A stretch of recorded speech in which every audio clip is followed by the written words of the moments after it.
السلام علیکم ناظرین، پروگرام اوپینین میں علی قاضی میں بلی کار آواں یاسر احمد ہم کو اسٹوڈیو میں جوائن کنتا سینئر تجزیہ کار علی قاضی صاحب. ویلکم علی صاحب. Thank you Yasir. علی صاحب فائنلی जेका वो नवाज़ शरीफ साहब जी डेट अची वई. नवाज़ शरीफ साहब चवनि था त माना पाण त नथा चवनि पर शहबाज शरीफ साहब अनाउंस कयो आहे त 21 अक्टूबर ते नवाज़ शरीफ साहब वापसि अचनि था पिया ऐं नवाज़ शरीफ साहब जे इस्तक़बाल में बाक़ाइदा जलसा जुलूस कढिया वेंदा.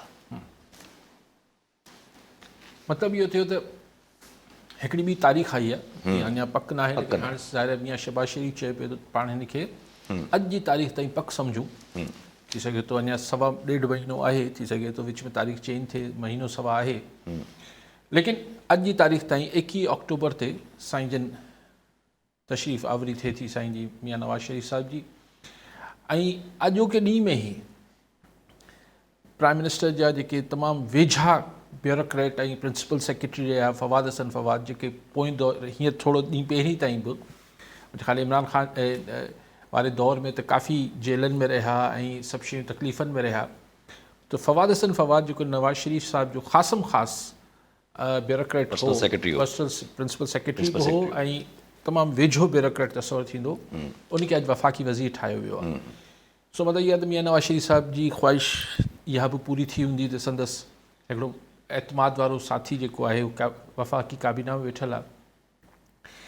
ऐं हिन मां इहो बि महसूसु करे सघिजे थो त हाणे इलेक्शन शायदि फेबरवरी मार्च में किथे थियणु वञे पई, न त मियां नवाज़ शरीफ खे तकड़ कहिड़ी आहे अचण में. हिन मां तव्हां इहो बि हिकिड़ो अंदाज़ो करे सघो था त मियां नवाज़ शरीफ खे पक ॾियारी वई आहे त क़ासिम जो अब्बा हाणे मंज़र ते नज़र न ईंदो ऐं इलेक्शन में बि न हूंदो, त हिकिड़ो ओपन ग्राउंड पंजाब जो मियां नवाज़ शरीफ साहिब खे संदसि धीउ मरियम नवाज़ खे मिलंदो त हू भले पंजाब में हिकिड़ी वन साइडेड गेम थी वञे. सो इहे अंदाज़ आहिनि जेको ज़ाहिर नवाज़ शरीफ साहिब खे पोइ हुन में सऊदीज़ जो को रोल आहे विच में या कंहिंजो बि रोल आहे जेके मियां नवाज़ शरीफ लाइ लॉबिंग करे रहिया हुआ, लेकिन मियां साहिब हाणे अचनि था. ऐं पोइ जेके पाण ॻाल्हि करे वियासीं त इलेक्शन बि हाणे अंदाज़ो आहे त इलेक्शन फेबरवरी ताईं थियण जो घणो, छाकाणि आउं हमेशह चवंदो हुउसि त मियां नवाज़ शरीफ तॾहिं ई ईंदो जॾहिं इलेक्शन वेझी हूंदी, त अगरि फेबरवरी में बि इलेक्शन आहे त नवंबर दिसंबर जनवरी फेबरवरी 4 महीना हूंदा मियां साहिब वटि त हिकिड़ी मुहिम ठाहे ऐं क़ासिम जो अब्बा अंदरि हूंदो त ग्राउंड ओपन हूंदो. मूं कल्ह हिकिड़ी ॿी ख़बर बि पढ़ी त नवाज़ लीग पंहिंजी तरजीही ते हाणे सिंध खे बि आणण जी फ़ैसिलो कयो. वॾी महिरबानी. सो जेको आहे इहो बि फ़ैसिलो कयो आहे त हाणे सिंध बि नवाज़ लीग जी थोरी घणी नज़र करम में हूंदी. मरियम नवाज़ साहिबा शायदि ईंदी वेंदी, छा थींदो, छा रवैया छा आहिनि, ऐं हू इन करे थिए पियो, मतिलबु ॿिया फैक्टर बि हूंदा पर इन करे बि थी रहियो हूंदो त भई जेके PTI जा हाणे जेके भोतार फारिग़ थिया आहिनि उन्हनि खे वरी हिकिड़ी का वफ़ाक़ी पार्टी खपंदी त हुननि खे नवाज़ लीग में अकोमोडेट करायो वेंदो, या पोइ इन करे बि कयो पियो वञे त पीपल्स पार्टी थोरो पंजाब में अखियूं ॾेखारे पई, ख़ासि तौर ते बिलावल भुट्टो ज़रदारी जेको हाणे ॻाल्हियूं करे पियो त इत्तेहादी भॼनि पिया इलेक्शन खां, नवाज़ लीग ते तनक़ीद पियो करे, ऐं अॼु त मुर्गो चई त लेवल प्लेइंग ग्राउंड न पियो मिले, उते अचूं था बाद में. त सिंध बि हाणे नवाज़ लीग जी अखि शायदि ॿुॾंदी, ऐं पर सिंध में नवाज़ लीग आहे किथे आहे जेका अची हिन खे मुतहरिक कंदा या न कंदा, की छा के मुतहरिक कंदा, ही जेके 2-3 माण्हू नज़र अचनि था इन्हनि खे.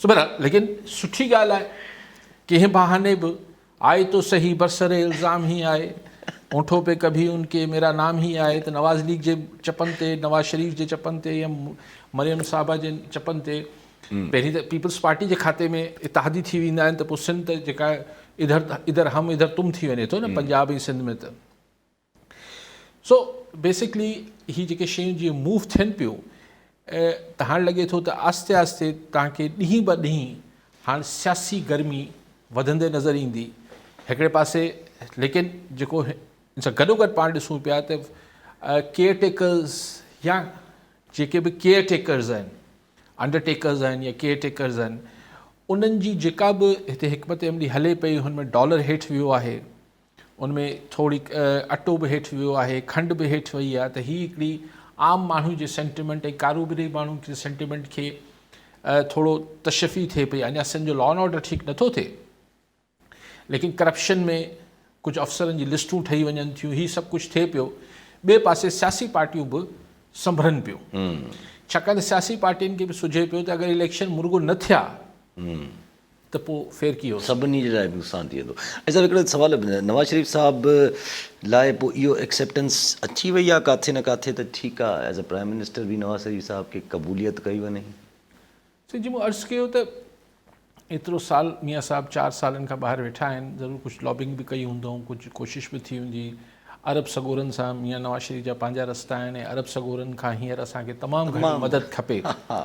हींअर पाकिस्तान खे जेका असांखे जेके $100 बिलियन खपनि उहे सभु अरब सगोरा ई आहिनि, सभु अरब सगोरा आहिनि। सो अरबनि खां असांखे तमामु घणो खपे त हुन में नवाज़ शरीफ़ अरबनि सां हिकिड़ी वेझड़ाइप आहे अरब सगोरनि सां, त मे बी उहो को किथे यूज़ थींदो हुजे।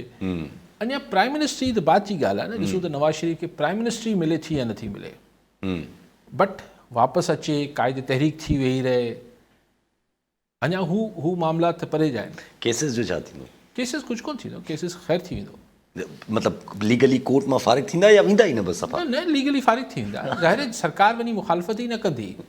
हीअ त सभु केसिस जेके सरकार जी मदियत में आहिनि न, त पर सज़ाऊं आयल आहिनि। पोइ छा थियो, सरकार अपीलनि में वेंदी ऐं मुखालफ़त न कंदी, जीअं पहिरीं थियो। पहिरीं बि छा हाईजैकिंग केस हुआ, अलाए छा छा केस हुआ, जी हा। पोइ जॾहिं ख़तमु थींदा आहिनि असांजे मुल्क में त अलाए छा छा ख़तमु थी वेंदा आहिनि। इहो त कोई अजीब ॻाल्हि न आहे। ऐं सभु केसिस जेके नवाज़ शरीफ़ ते आहिनि, को FIA आहे, को नैब आहे, को सरकारी मदियत में कटियल आहिनि, सभु सरकार पोइ ते हटी वेंदी त केसिस बि ख़तमु थी वेंदा। ऐं पर माना हिकिड़ो जे चइजे त इहा छा हिकिड़े मजबूरी एज़ अ पीपल्स पार्टी तौरु नवाज़ शरीफ़ साहिबु महसूसु कई त यार पीपल्स पार्टी हिकिड़ो ग्राउंड ख़ाली लॻो पिया, कोई ॿी पार्टी न रेज करे वञे, वापसि वञिजे जेतिरो जल्दी थी सघे? पंजाब में नवाज़ लीग खे पीपल्स पार्टी मां त को ख़तरो कोन्हे। अगरि इहो नारो लॻो त इलेक्शन खां भॼनि थियूं? न कोई बि नारो हणी वठनि। न पंजाब में ॾिसो, पंजाब में जेका ग्राउंड रियालिटी आहे त हुते ग्राउंड रियालिटी जेका अगरि पल्स वठिजे त उते जेको नंबर 1 ते आहे उहो क़ासिम जो अब्बा आहे, PTI बल्ले खे आहे। पोइ उन खां पोइ इलाही हेठि जेको नंबर 2 आहे, इलाही हेठि उहो शी आहे, जी नवाज़ लीग आहे। त हिन में पोइ वरी ही मुख़्तलिफ़ नंढियूं पार्टियूं आहिनि, आज़ाद उम्मीदवार आहिनि। पीपल्स पार्टी जो त एज सच पंजाब में कुझु कोन्हे। अच्छा बिलावल साहिबु, कल्ह हिकिड़ी ॻाल्हि जेका 90 ॾींहंनि वारी उनखे त थोरो लॻे थो लचक ॾेखारे विया, जेको हू चवनि था त इलेक्शन कभी ना कभी तो होंगे, 90 दिन नहीं सही तो 110 दिन या 120 दिन में हो जाएंगे। माना हिकिड़ो उन्हनि ॼणो हिकिड़े क़िस्म जो स्कोप त ॾेखारे छॾियो। पर अॼु वरी गॾो सवाल ते माना क़ासिम जे अब्बा ते सवाल थियो त हू जेल में आहे त लेवल प्लेइंग फील्ड कीअं आहे? त बिलावल साहिबु चवनि था त मुंहिंजो बि इहो ई हिकिड़ो गुज़ारिश आहे त लेवल प्लेइंग फील्ड न आहे। ॾिसो, जेका 120 ॾींहं वारी ॻाल्हि मूं ॿुधी कोन बिलावल भुट्टो ज़रदारी खे, पर उहो ई मुंहिंजो ख़्यालु ईअं हूंदो त मुतालबो बिलावल भुट्टो ज़रदारी जो आहे त 90 ॾींहंनि में करायो, पर हुन चवण जो चाहींदो त भला नेठ त कराईंदा न, 90 ॾींहंनि में न कराईंदा, 100 में कराईंदा, 120 में कराईंदा, नेठ त कराईंदा, फैक्ट बि आहे नेठ त कराईंदा। ऐं जेका हू बि लेवल प्लेइंग वारी ॻाल्हि आहे, तव्हां ही कॉलर वठो। आरिफ जहांगीर मटियारी मां जी। आरिफ साहब छा चवणु चाहींदा? या फिर साईं अली कैज़न, अस्सलाम वालेकुम। वालेकुम सलाम साईं। साईं, असांजो इहो सुवालु आहे त हीअ निगरान हुकूमत एतिरा टाइट स्टेप वरिता आहिनि, छो भला असांजी माना सम्झो ही तनज़ीमूं ॿियूं आहिनि, नून लीग हुई, पीपल्स पार्टी हुई, इन्हनि कॾहिं बि स्टेप कोन वरिता खंड जे बारे में, पेट्रोल जे बारे में, गैस जे बारे में। हींअर सॼी सिंध जो निज़ाम माना ज़बरदस्त, पूरे पाकिस्तान जो निज़ाम, इन जे लाइ असांखे माना इन्हनि सियासी माण्हुनि मां असांखे त फ़ाइदो को बि कोन्हे को। ठीकु साईं।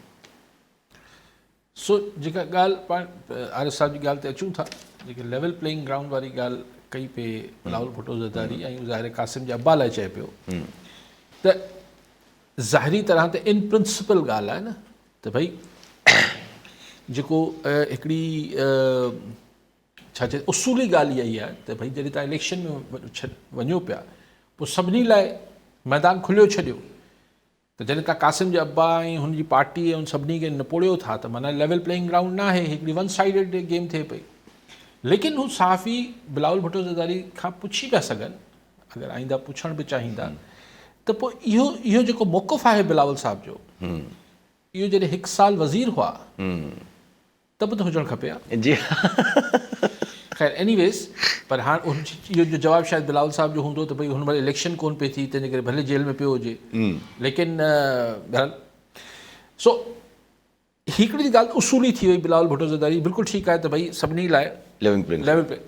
ॿी अगरि हिन में सियासी सोचूं, पाण पंहिंजी तरफ़ां सोचूं, ज़रूरी न आहे बिलावल भुट्टो जी सोच हुजे या न हुजे, ऐं पंहिंजी तरफ़ां चवां त कासिम जो अब्बा निकिरंदो त वधीक प्रॉब्लम त पंजाब में मियाँ साहिब खे नवाज़ लीग खे ई कंदो न। ज़ाहिर आहे पीपल्स पार्टी ख़ान साहिब हिते त सिंध में त अचे कोन थो, त हिते हिकिड़ी हाई मॉरल ग्राउंड ते बिलावल भुट्टो ज़रदारी बीठो हूंदो त भाउ मूं त तुंहिंजी ओॾी महिल बि हिमायत कई तुंहिंजे छॾण जी, जॾहिं तूं जेल में आहीं, ऐं अचो थींदो नवाज़ लीग लाइ, त हिन बयान खां पोइ अञा नवाज़ लीग ऐं पीपल्स पार्टी में जेको आहे तीरनि जा कमान सिधा थींदा, कमान सिधा थींदा ऐं वधीक तीरंदाज़ी थींदी आहे। जेका जहांगीर साहिबु ॻाल्हि कई, से हाणे तव्हां चओ था त शींहं बकरी मटियारी में गॾु पाणी पिया पीअनि, ऐं आयो कोन आहे मटियारी सही, बाक़ी सॼे सूबे में लॉ एंड ऑर्डर ख़राबु आहे, अञा सिर्फ़ु ॻाल्हियूं आहिनि त करप्शन ख़तमु थी वेंदी, लेकिन कुझु न कुझु स्टेप्स नज़र अचनि था, मेजर स्टेप्स मुल्की सतह ते,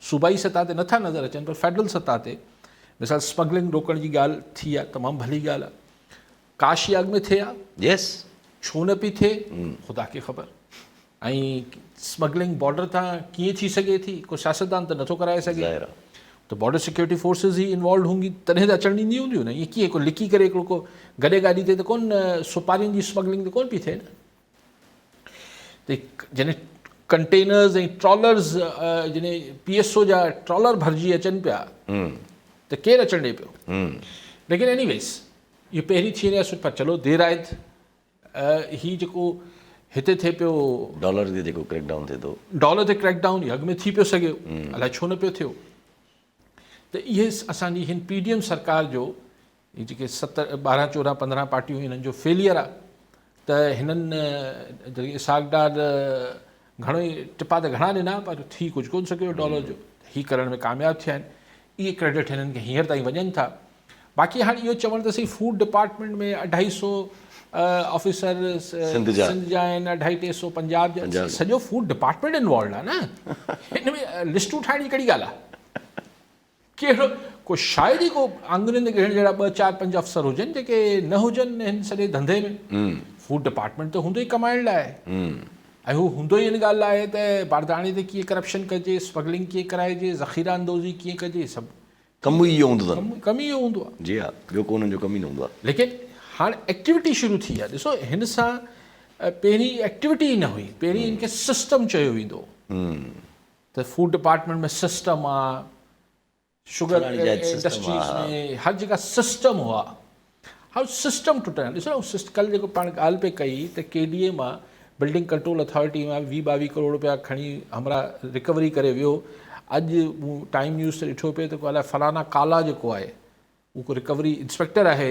बिल्डिंग कंट्रोल जो, उहो को सिस्टम जो माण्हू हूंदो, त उन वटि हुनखे अॼु हुनजी अरेस्ट शो करे छॾी अथनि, चवनि था त हुन वटि करोड़े रुपया निकिता आहिनि, हाणे इहो मैसेज ईंदो न साईं, ये जो खुले आम वनी ब्रीफ केस खणी वञिबो, पहली तारीख़ हो गई है, चलो जल्दी करो, सिस्टम के पैसे दे दो, तो बिल्कुलु घटि थियो आहे, लेट्स गिव द क्रेडिट, एतिरो क्रेडिट त मिले थो हिन सरकार के सिस्टम के, तो हिन प्रेजेंट सेटअप के, त हीउ जेको सिस्टम हली रहियो आहे हुनखे हिकिड़ी क़बूलियत मिली हुई, हाजी सिस्टम त थींदो, हर मिनिस्ट्री, अच्छा पोइ हर हिकिड़ा 2 वज़ीर 3 वज़ीर अहिड़ा हुआ जेको बाक़ी वज़ीरनि खां बि उगाड़ी कंदा हुआ, जी हा, हू वरी सिस्टम जा सुपर नुमाइंदा हूंदा हुआ, कुझु वज़ीरनि खे अहिड़ी मिनिस्ट्री में मिलियल हुई जिथे हू हुनखे चयो वेंदो तव्हांजो 1.5% 2% बाक़ी सिस्टम, इहो सभु टुटो त आहे न, एतिरो त थियो आहे, जी हा, ज़रा वेठा बि सभु इन मां हिकिड़ो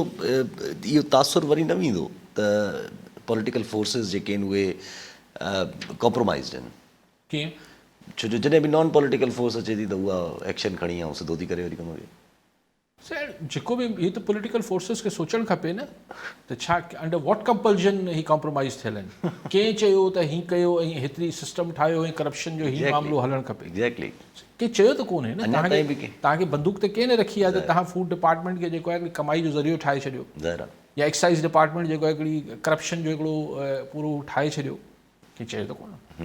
अच्छा हिकिड़ो सवाल अचे थो जीअं हैदराबाद में बि को छापो लॻो आहे, यस हैदराबाद में उतां बि को डॉलर ऐं करंसी झले थियनि।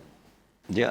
अच्छा पर जेको बिलावल साहब जेका ॻाल्हि कई त माना लेवल प्लेइंग फील्ड कोन्हे, अगरि माना छा महसूस थो थिए त नवाज़ लीग खे ई प्रिफर ॾिनी थी वञे बाय एस्टेब्लिशमेंट? हींअर महसूसु ईअं थिए थो मूंखे त हीअं पहिरीं बि इहो ई महसूसु थींदो, पाण त हमेशह चवंदा हुआसीं त हिन महिल अगरि एस्टेब्लिशमेंट चूज़ करणो हुजे त अगरि एस्टेब्लिशमेंट चूज़ कंदी त नवाज़ लीग ऐं नवाज़ लीग में शहबाज शरीफ़, मुंहिंजो सदाईं इहो कंसिडर्ड ओपिनियन आहे। जी हा।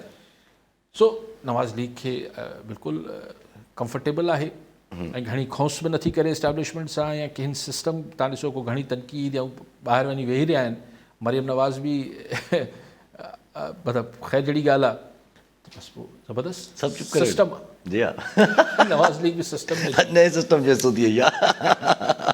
ऐं जब मौलाना फज़ल रहमान बिलावल साहब खे जवाबु ॾियनि था त पिया त असां इलेक्शन लाइ तयारु आहियूं, असां इलेक्शन खां ॾियूं कोन था ऐं 9 ॾींहंनि में इलेक्शन कराइणी आहे त असां तयारु वेठा आहियूं। बाक़ी उन्हनि जो मौक़िफ़ त उहो ई आहे त डिलिमिटेशन ऐं इहो सॼो इहे ॻाल्हि जी थियणु खपनि। बाक़ी उहे चवनि था त परवेज़ खटक जेको आहे उहो एतमाद वारो माण्हू न आहे, हुन सां असां KP में को इतिहाद न कंदासीं। बाक़ी हू चवनि था पिया त पीपल्स पार्टी खां अलावा सिंध में सभिनि सां इतिहाद थी सघे थो। बाक़ी तव्हां ॾिसो न सियासी गुफ़्तगू आहे, असीं 9 ॾींहंनि में तयारु हुयूं, पर संदसि पार्टी जो मौक़िफ़ त इहो आहे त पहिरीं हल्का बंदियूं थियनि, है न, माना उनखे को एतिराज़ न आहे। हू चवनि पिया तयारु आहियूं पर न करायो त न करायो। हा न करायो, डिमांड न आहे। हा तकड़ कोई कोन्हे, असांजी कहिड़ी तकड़ आहे, डिमांड न आहे। तकड़ जी ॻाल्हि ई कान्हे। तकड़ सिर्फ़ु पीपल्स पार्टी की आहे छाकाणि त हुनजो हिकिड़ो विच में गैप अची वियो आहे, स्पेस अची वियो आहे। बाक़ी कंहिंखे कंहिं पार्टी खे तकड़ न आहे। जेका ॻाल्हि हू कनि पिया त सिंध में, अच्छा तव्हां कॉलर वटि पहुचूंगा। ज़फ़र नकवी हैदराबाद में। जी नकवी साहब क्या कहना चाहेंगे? अस्सलाम वालेकुम मोहतरम अली काजी भाई, मोहतरम यासिर बेटा, अल्लाह सलामत रखे सर। तो काजी साहब को मैं सुन रहा था ये जो सिस्टम के खिलाफ जो असल तो हमारी ख्वाहिश ही है आमतुन्नास की बेटा, जनरल पब्लिक की, कि जिनके सब कुछ लूट गया, कपड़े उतार के वो चला गया बेचारा गरीबों के। और लोगों का ये था कि वो एक मुहावरा है ना कि मर्ग अम्बोह जश्न दारत, कोई गांव में एक बंदा मरता है, 2 मरते हैं, 2 घर मरते हैं तो मौत होती है। पूरा गांव अगर तबाह हो जाता है, जलजले में उड़ जाते हैं शहर, तो वो एक तरह का जश्न हो जाता है। दुनिया भर से वहाँ इमदाद आ रही है, कैंप लग रहे हैं, JDC आ रही है, ईदी आ रहे हैं, फला आ रहे हैं, तो वहाँ के बच्चे उसे ईद समझते हैं। ये जो इस वक्त केयर टेकर गवर्नमेंट ने डंडा उठाया है और जो ये अनहोनी हो रही है और गिरफ्तारियां हो रही हैं, आप यकीन कीजिए काजी साहब, मैंने 80-80 हज़ार रुपये महीना भरे और एक छोटे से घर के बिजली के 2 महीने पिछले, और बराबर दोनों घरों में देखता था कि वहाँ कुंडे लगे हुए हैं। अब लोगों को जब ये देख रहे हैं कि ये जो हमारे साथ जाति होती थी अब उन पे डंडा उठ रहा है, यही चाहते हैं लोग, हर सियासी पार्टी से भी यही चाहते हैं। आज वो बड़ी तकलीफ से MPM तक को उनका गुस्सा सामने आ गया, बल्दिया कॉलोनी, अब इस वक्त अपने आप को महसूस कर रहे हैं कि अगर ये डंडा उठा लिया, आज ताजिरों ने तो कह दिया कि इन्हें 1 साल दो कम से कम, तो फिर किसी पॉलिटिकल पार्टी की जरूरत नहीं रहेगी काजी साहब। तो थोड़ा सा आप इस पे हाईलाइट कीजिएगा, आपका वसी नजरिया है और आप एक बुलंद मुकाम पे बैठे हैं, तो थोड़ा सा अवेयरनेस दीजिए सर लोगों को। बहुत शुक्रिया काजी साहब, थैंक यू।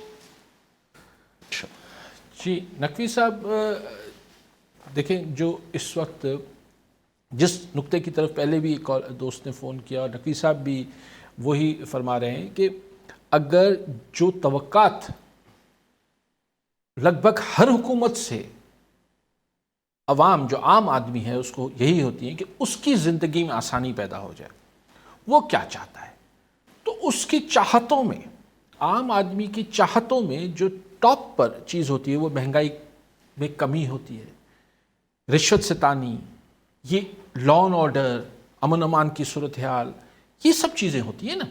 तो जब ये पता चलता है कि उस ज़िम्न में, उस सिमत में कोई अमल हो रहा है, तो लामुहाला अवाम में तालियां बजती हैं, क्योंकि ये ऐसी कोई चीज़ नहीं है जो हुकूमत को वैसे ही नहीं करनी चाहिए। देखिए, बिजली चोरों को पकड़ना चाहिए, स्मगलिंग को रोकना चाहिए, हाँ?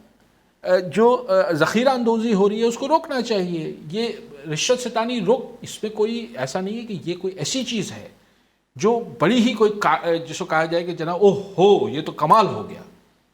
یہ ساری دنیا میں عام روزمرہ کی حکومتی معاملات ہوتے ہیں، لیکن چونکہ ہمارے پاس یہ روایت نہیں ہے اور ہمارے پاس ایسا ہوتا نہیں ہے، لہٰذا جب شاذ و نادر کوئی ایسا کرتا ہے تو عوام میں تالیاں بجتی ہیں، گیلری میں تالیاں بجتی ہیں، حالانکہ روزمرہ کا کام ہے. حالانکہ روزمرہ کا. لیکن چونکہ ہمارے سیاسی پارٹیاں باوجود جو بھی وہ اپنی جواز اور تعویلات جو بھی سنائیں وہ کرتے نہیں ہیں. اس حکومت نے کچھ آ کر ہمیں ٹریلر دکھایا ہے تو لوگ اتنا مایوس ہیں کہ اس ٹریلر سے ہی بہت خوش ہیں. اور اگر یہ ٹریلر تھوڑا بڑھ کر چھوٹی شارٹ فلم بنے گی، پھر لانگ فلم بنے گی، پھر اگر سیریل بنے گی، لوگ یقیناً یہ کہیں گے کہ بھائی پھر کیا ضرورت ہے. یہ پھر ایک الگ بحث ہے کہ کیا کوئی بھی نظام جمہوری نظام کا متبادل ہو سکتا ہے یا نہیں ہو سکتا. یہ ایک الگ بحث ہے. میں اس سے جو نقوی صاحب نے فرمایا میں اسی پہ تبصرہ کر رہا ہوں، میں اپنی رائے نہیں دے رہا اس وقت کہ کیا صحیح ہے اور کیا غلط ہے. یہ ایک فطری بات ہے کہ جو مجھے تشفی دے گا، میرے کو کچھ تھوڑا سا ہی ریلیف دے گا، میں تو اس کے گن گاؤں گا بھائی. جو انہوں نے مجھے صرف تکلیفیں دی ہیں میں ان کو کیوں بولوں گا نہیں ان کو واپس لے کر آؤں. لیکن اب صورتحال یہ کہ یہ جو ملک ہوتے ہیں نقوی صاحب، یہ آپ مجھ سے آپ ماشاءاللہ تجربہ کار آدمی ہے، یہ صرف لوکل رائے عامہ پر نہیں چلتے. اس میں ایک بین الاقوامی ہم ایک گلوبل ولیج کا ایک ہم حصہ ہیں، ہم ایک عالمی برادری کا حصہ ہیں. تو پھر اگر یہ نظام چلتا ہے تو اس کا مطلب ہوتا ہے کہ جمہوریت نہیں آ رہی ہے اور الیکشن نہیں ہو رہے ہیں، تو اس پر پھر دنیا کے مسائل ہیں اور پھر ایک لمبی کہانی ہو جاتی ہے. لیکن جتنا آپ نے فرمایا میں آپ سے اتفاق کرتا ہوں، جو مجھے ریلیف دے گا میں اتنا اس میں عام آدمی، یعنی میں بطور عام آدمی. لیکن اگر آپ میرا اوپینین پوچھیں تو میں یہ کہتا ہوں کہ دیکھیں یہ چیزیں کیوں نہیں کوئی بھی گورنمنٹ کر سکتی ہے. یہ الیکٹڈ گورنمنٹس بھی تو کر سکتی ہیں. جی ہاں. اچھا دوسری بات انہوں نے جو ایم کیو ماری گل، دیکھیے میں تو آج نقوی صاحب حیران رہ گیا. مجھے تو یہ ایم کیو ایم کی پریس کانفرنس اس کا سر پیر نہیں سمجھ میں آیا کہ ایک انتہائی دردناک، ہولناک، مطلب بہت ہی تکلیف دہ ایک یاد ہے اس بلدیہ، وہ جو فیکٹری تھی اس کے ساتھ کہ سویں لوگ جل کر خاکستر ہو گئے. ایک ان کے پیاروں کو ان کی لاشیں بھی نہیں ملی، راکھ صرف ملی. اس پر ہائی کورٹ نے ایک پرانے فیصلے کو اپہیلڈ کیا ہے کہ جی ان کو سزائیں برقرار رکھی ہیں جو بھی ان کے ساتھی تھے جو مرڈررز ہیں. اب تو وہ ملزم نہیں ہے، وہ مجرم ہے. سزائے موت ہے، سزائے موت ہے، دہشت گرد ہے، لوگوں کو زندہ جلا دیا. تو یہ کسی زمانے میں اچھا یہ اس وقت کی بات ہے جب لنڈن والی ایم کیو ایم کا راج تھا. ان والوں کا تو تھا بھی نہیں. لیکن آج یہ اپنے لنڈن والے دور کی انہوں نے یاد تازہ کرا دی کہ اس وقت وہ کچھ بھی کرتے تھے تو ڈیفنس کے لیے یہ لوگ آ کے کھڑے ہو جاتے تھے کہ نہیں ہمارے لوگ تھے. آپ کہہ رہے ہیں ہم اپنے ساتھیوں، یعنی یہ جو جن لوگوں نے جن پر یہ ثابت ہوا ہے اتنا بڑا جو ہے وہ ہولناک جرم، وہ ان کے ساتھی ہو گئے، ان کو ڈیفینڈ کر رہے ہیں اور کہہ رہے ہیں قیادت پہ بھی کیوں بات کر رہے ہو بھائی، یہ تو لنڈن والوں کے لیے بات ہو رہی ہے نا، آپ کو کیوں پریشانی ہو رہی ہے. لیکن شاید اب لنڈن والے کا بھی کچھ وہ درد دل میں جاگا ہے کوئی پرانی. تو میں نہیں بھلے جاگے، میرا اس سے کچھ نہیں جائے، لیکن آپ یہ کر کیا رہے ہیں؟ یہ تو آپ یعنی کیا وہ والا ہمیں ٹریلر دکھانا چاہ رہے ہیں دوبارہ؟ کیا ایم کیو ایم یہ والی پاکستان والی بھی وہ بننے جا رہی ہے جو فیکٹریاں جلا دیتی تھی، جو کرفیو لگوا دیتی تھی، جو ہڑتالیں کر کے جو ہے وہ اربوں روپے کا نقصان کروا دیتی تھی، جو ٹارگٹ کلنگز کرتی تھی؟ کہ یہ ایم کیو ایم بھی اس کو ڈیفینڈ کر رہی ہے؟ تو یہ تو میرے خیال میں پھر اسٹیبلشمنٹ کے لیے کو پھر دیکھنا چاہیے کہ کیا کر رہے ہیں. دیکھیں آپ کا جو ایک آپ اپنی ایتھنک لائن سے سوچتے وہ ایک الگ، اس پہ میں تنقید، کچھ لوگ آپ کو حمایت کریں گے، کچھ آپ کی، لیکن سویں لوگوں کو جلا کر مار دینے والوں کو آپ بیٹھ کے ڈیفینڈ کر رہے ہیں, میرے ساتھ ہیں, کمال کر دیا. ہر ممکن کوشش کریں گے. وہ مالکان نے مار دیا. بھائی مالکان اپنی فیکٹری جلا کر خود جلا وطن ہو کے جا کے بیٹھ جائیں گے. میں نہیں, مجھے نہیں, بھائی عدالت نے فیصلہ کیا ہے. آپ اتنی بڑی دہشت گردی کو جو ہے ڈیفینڈ کر رہے ہیں, کمال کر دیا. پھر آپ 9 مئی کو بھی ڈیفینڈ کریں, پھر وہ جو وکیلوں کو زندہ جلا دیا تھا ان کو بھی ڈیفینڈ کریں, پھر بہت سارے معاملات ہیں, سب کو ڈیفینڈ کریں. انہیں تو پانا کے وکٹم چوندا ہے نا 9 مئی تے. اچھا, وہ چوندا ہے نا مشرف صاحب نے مکہ پھر مظلوموں کے لیے اٹھایا. ہاں جی, وہ تو اساں کے مارے ہوئے ہیں, وہ تو جی چوندا ہے. منصور عباسی شہزاد کوٹ ماں. جی عباسی صاحب چاٹ میں چاہیے. السلام علیکم. کے فائنینشیل فیگلی سب یاسر بھائی, مجھے سوال ہے. ہیلو جی جی صحیح. سر میں سوال یہ ہے تو بلاول صاحب جلدی چوننے کی گل کرے پو. جڏहिं سپریم کورٹ پنجاب میں گورنمنٹ ہوتے گل کئی تو جلدی الیکشن کراयो, आई मुंहिंजी भॼन कड़ी थिए पई, करे थी गवर्नमेंट का पई. ऐं हाणे लेवल कल्ह छो पियो थियनि. ऐं नंबर ॿ ॻाल्हि पर जेको थाने वारो फैक्ट्री थाने वारे वाक्य ते हाई कोर्ट ऑर्डर ॾिनो आहे ऐं सज़ा बहाल कई आहे हुननि जी, पोइ हाईकोर्ट जी ॻाल्हि कनि न जेकॾहिं पंहिंजो जमहूरियत पसंदि आहिनि एम केम वारा. जी साईं. ऐं आरबीकी साहिब जेको डंडो ॾिनो आहे इहो जेकॾहिं लिंगराम थियो 2-3 महीना कंटिन्यू हलियो, पोइ साईं जन छा था पोज़ीशन ॾिसनि. साईं तव्हांजो आवाज़ थोरो सही सम्झ में नथो अचे. ॿीहर कॉल करे अगरि करे सघो त ॿियो कॉलर सां. जयराम दास सखर मां. जी जयराम साहब छा चवणु चाहींदा. असां मुंहिंजो अली साहब खां सवाल हुयो त 21 अक्टूबर नवाज़ शरीफ़ जी वतन वापसी जो ऐलान थी वियो आहे, नून लीग ऐलान कयो आहे. इनखे अली साहब कीअं था ॾिसनि? छो जो अली साहब पंहिंजे हिकिड़े प्रोग्राम में चयो त इलेक्शन डिपेंड करे थो नवाज़ शरीफ़ जे पाकिस्तान अचण ते. सो इन ते थोरो अली साहब रोशनी विझनि. ठीकु साईं. साईं जेको अब्बासी साहिब जी जेतिरी ॻाल्हि मूंखे सम्झ में आई पहिरियों हिसो हो, उन में साईं चयो त बिलावल साहिब खे पंजाब ऐं केपी वारा में इलेक्शन जॾहिं मुलतवी कई वई ऐं 90 ॾींहंनि में न कराई वई, बल्कि अॼु ताईं न कराई वई आहे, त हुन महिल छो न पी ॻाल्हाए. इहे त साईं कई दफ़ा मूं बि सुवाल उथारियो आहे, हर को सुवाल उथारे थो. ऐं पार्लियामेंट 18 पास कयो, सो उन ते बहरहाल. लेकिन मे बी बिलावल साहिबु चई सघे थो त भई हाणे हू त जेको थियो सो थियो, हींअर आउं जेका ॻाल्हि कयां पियो इहो ॿुधो न, पुराणी ॻाल्हियुनि खे छॾियो. आउं नथो चई सघां छा चवंदा. मुंहिंजो को मतिलबु ठोस जवाबु अञा ताईं पीपल्स पार्टी ॾेई न सघी आहे. मतिलबु को वाज़े जवाबु मूंखे अञा ताईं न मिलियो आहे. अच्छा, पोइ अलाए छा MQ वारी ॻाल्हि ते आउं करे आयुसि. अच्छा जयराम साहिबु, तव्हां बि शायदि प्रोग्राम देरि सां हींअर जॉइन कयो आहे. शुरू में ई मूं सॼो नवाज़ शरीफ़ साहिब जी वापसी खे डिस्कस कयो, त हाणे हुनखे वरजाए पोइ तव्हां हुनखे रिपीट में ॿुधी वठिजो या यूट्यूब ते ॾिसी वठिजो. लेकिन मुख़्तसर इहो आहे त नवाज़ शरीफ़ साहिबु अॼु जी तारीख़ ताईं अचे पियो. छो न जेको हुनजो भाउ ऐलान कयो आहे, हाणे मतिलबु इहो कचो ऐलान न मुसद्दक़ कई हिननि न कयो आहे, भाउ शहबाज़ शरीफ़ कयो आहे ऐं तयारियूं बि कंदा. ऐं सो उन मां लॻे इहो ई थो त हाणे इलेक्शन, मूं शुरू में ई चयो त हाणे इन मां महसूसु थिए थो त फेबरवरी वारी तारीख़ूं जेके इलेक्शन जूं आहिनि हाणे उहे कुझु मेच्योर थियणु वञनि पियूं. या पोइ इलेक्शन जो मुतबादिल को आउट ऑफ बॉक्स फॉर्मूलो सोचियो वेंदो हुजे मतां. आउट ऑफ बॉक्स 2 शयूं थी सघनि थियूं. ऐं न त थी सघनि थियूं, पर ईअं अगरि जनरली इहे न त मुंहिंजी ख़्वाहिश आहे. अच्छा, हिकिड़ी त इहा थी सघे थी त भई हिकिड़ी का सो कॉल्ड पॉलिटिकल हुन में माण्हुनि जी आशीर्वाद सां हिकिड़ी नेशनल गवर्नमेंट ठाही वञे ऐं उहा बि तक़रीबन काकड़ हुकूमत हुजे, अब्दुल क़ुद्दूस हुजे, मतिलबु उनमें नवाज़ लीग हुजे ईअं. पर हिकिड़ी पीपल्स पार्टी ऐं अगरि ॿिया न अचणु चाहींदा न अचनि, ईअं हिकिड़ो आउट ऑफ बॉक्स थी सघे थो. पर again that will not be constitutional, पर हुनखे पॉलिटिकल एक्सेप्टेंस ॾियारण लाइ. ॿियो इहो थी सघे थो त इलेक्शन कराइजे, मैनेज्ड इलेक्शन हुजनि, उन में बाप आहे,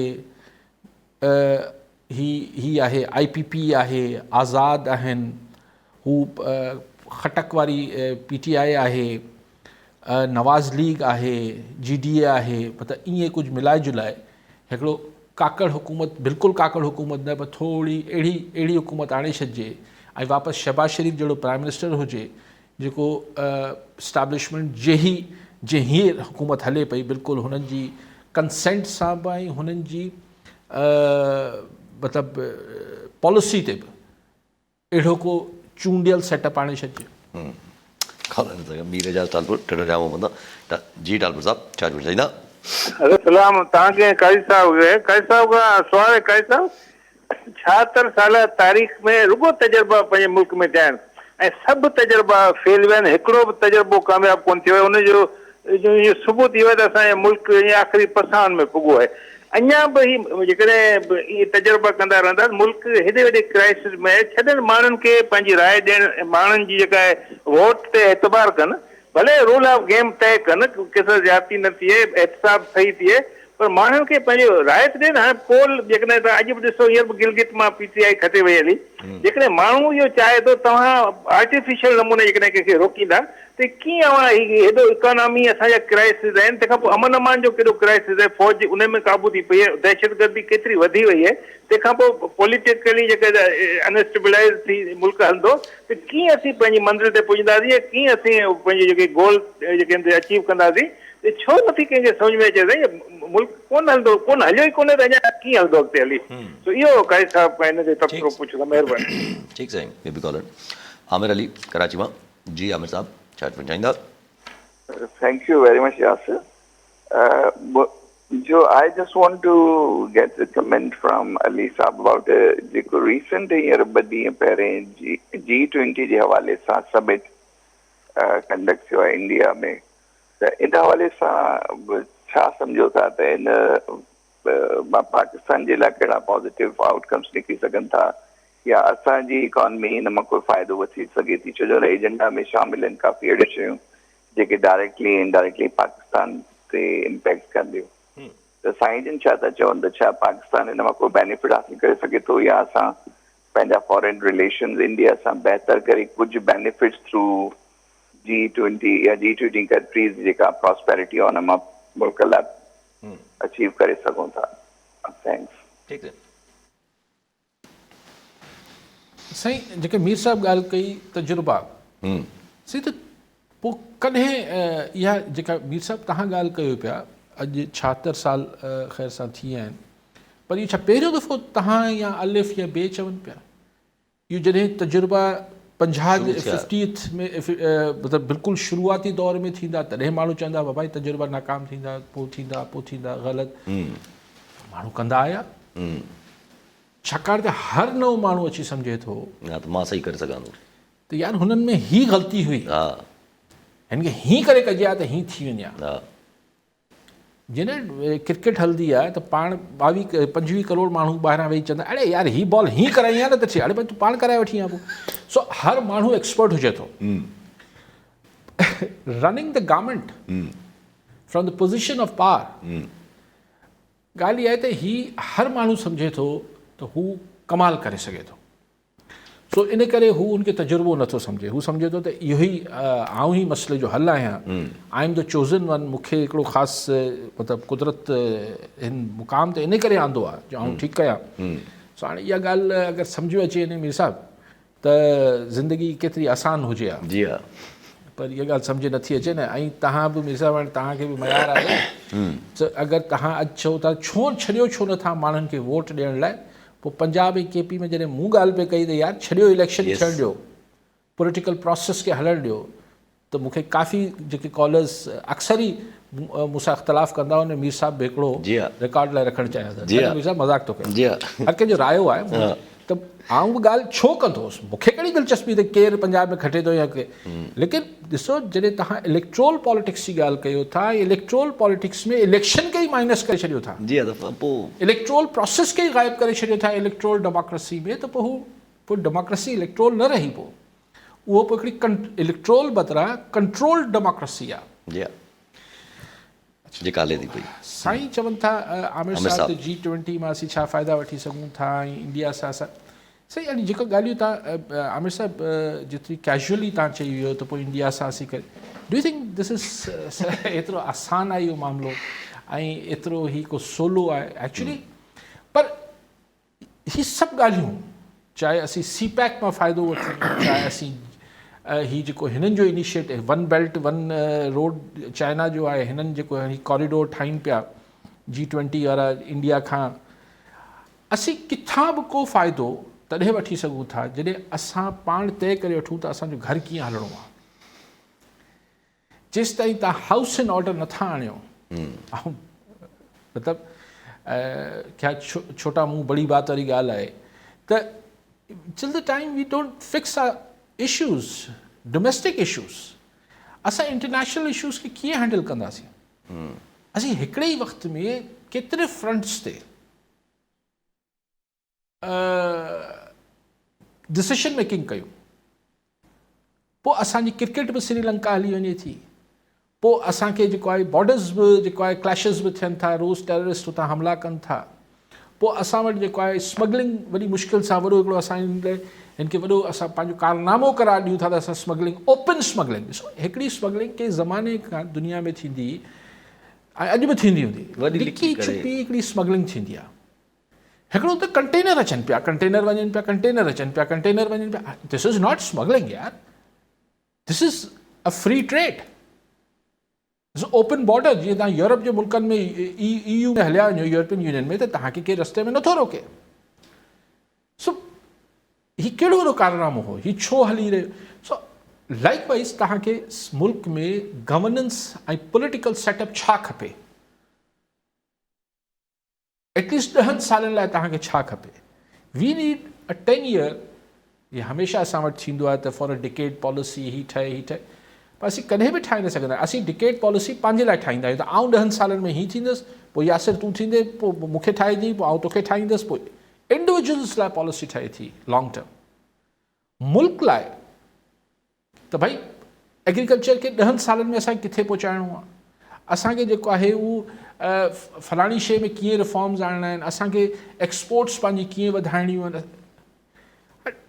सो हीअ जेके तव्हां ॻाल्हियूं कयो पिया, हिन मां कंहिं बि शइ मां असीं फ़ाइदो तॾहिं वठी सघूं था जॾहिं असांजो पंहिंजो घर ऑर्डर में अचे, असांखे ख़बर हुजे त असांजो पॉलिटिकल प्रोसेस छा आहे, असांजी इकोनॉमी ॾे असांजो विज़न छा आहे, सभु शयूं क्लियर थियनि। इज़ अ पॉलिटिकल अगरि प्रोसेस डिसाइड करे ऐं पॉलिटिकल प्रोसेस खे शुरू कयो वञे त पोइ उहो पॉलिटिकल प्रोसेस केतिरो मुफ़ीद हूंदो? डिसाइड सां मुराद इहो न आहे त मतिलबु तव्हां चओ त भई यासिर ईंदो या अली काज़ी ईंदो। डिसाइड सां मुराद इहा आहे त छा असां वटि फ्री एंड फेयर इलेक्शन जे ज़रिए पीपल्स विल हलणी आहे। पोइ जीअं मीर साहिब बि ॻाल्हि कई त okay you create a do's and don'ts, तव्हां हिकिड़ो ग्रैंड डायलॉग कराए छॾियो ऐं सभिनी स्टेक होल्डर्स खे विहारे छॾियो, हिकिड़ो ग्रैंड जिरगो करे वठो एंड जस्ट डिसाइड कि जुडिशरी केसि ताईं वेंदी, मीडिया केसि ताईं वेंदो, पॉलिटिकल फोर्सिस केसि ताईं वेंदियूं, एस्टैब्लिशमेंट जो छा रोल हूंदो, लेट्स डिसाइड। ही कन्वीनियंस ते असीं नाकाम थी वेंदासीं त असीं चवंदा यासिर हाणे पाण अची मूं ॾे, दिस इज़ ही को पॉलिसीज़ त न आहे। पर सभु हाणे बि त कुझु अगरि जहिड़ियूं ॻाल्हियूं बिलावल साहिबु कयूं आहिनि, जहिड़ियूं ॻाल्हियूं मौलाना फज़ल रहमान साहिबु कनि था पिया, त हाणे बि त कुझु या नवाज़ शरीफ़ साहिब जो 21 अक्टूबर ते अचणु, हाणे बि त माण्हू अहिड़ियूं ॻाल्हियूं कनि था न, त दिस इज़ अगेन लाइक हिकिड़ो वरी हिकिड़ो सेटअप खयूं। साईं ॾिसो, आउं तव्हांखे टाइम तव्हां वटि थोरो आहे, ऐं ॻाल्हि सिधी करे वठां तव्हां। ॾिसो, अगरि क़ासिम जे अब्बा खे बल्ले खे तव्हां ॿाहिरि कढी पोइ इलेक्शन करे ऐं पॉलिटिकल प्रोसेस में वञो था, हुनखे का एक्सेप्टेबिलिटी ॿिनि सबबनि जे करे न मिलंदी। हिकिड़ो त पॉपुलैरिटी जाम आहे हुन पासे, ॿी ॻाल्हि इहा आहे त अच्छा हीअ वरी अची वेंदा, जंहिंजे करे अॻु बि क़ासिम जो अब्बा मक़बूल हिन ॻाल्हि ते थियो त अड़ी वापसि था अचनि।